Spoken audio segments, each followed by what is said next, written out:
بسم الله الرحمن الرحيم.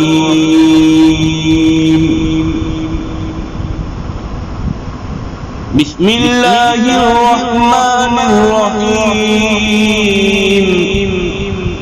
قل يا أيها الكافرون لا أعبد ما تعبدون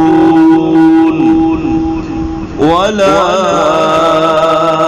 أنتم عابدون ما أعبد ولا أنا عابد ما عبدتم ولا أنتم عابدون ما أعبد لكم دينكم ولي دين.